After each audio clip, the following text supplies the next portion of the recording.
50 KG জাটকা ইলিশ জব্দের পর তা বিতরণ করা হয়েছে এতিমখানায়। অন্যদিকে নিষেধাজ্ঞা থাকা সত্ত্বেও অবৈধভাবে এসব মাছ পরিবহনের দায়ে ইসা নামের এক ব্যবসায়ীকে করা হয়েছে জরিমানা। যেখানে মাছ ধরা হয়েছে আমাদের টোটাল যে 4-5টা মাছ ছিল, এই 4-5টা মাছ সবই ছোট না, এক কক্সের মাছ খালি ছোট আর তা বড়।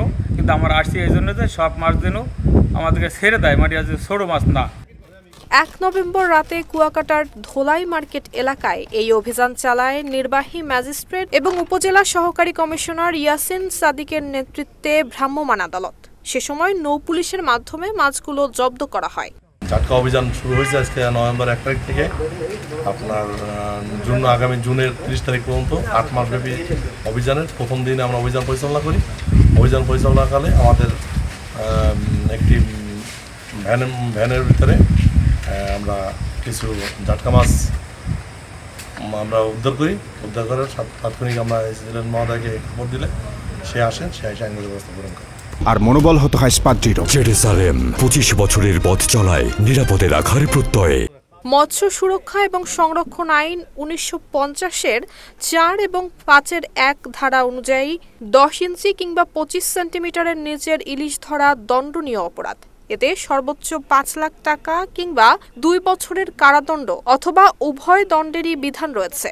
আইন অমান্যকারীদের বিরুদ্ধে ব্যবস্থা অব্যাহত থাকবে বলে জানিয়েছেন নির্বাহী ম্যাজিস্ট্রেট ইয়াসিন সাদিক। 1 নভেম্বর থেকে 30 জুন পর্যন্ত 8 মাস জাটকা মাছ ধরা অর্থাৎ 10 ইঞ্চি বা 25 সেন্টিমিটারের নিচের দৈর্ঘ্যের ইলিশ মাছ ধরা সম্পূর্ণভাবে নিষিদ্ধ। মৎস্য সুরক্ষা ও সংরক্ষণ আইন 1950-এর 4 ও 5-এর 1 ধারায় এটি দণ্ডনীয় অপরাধ।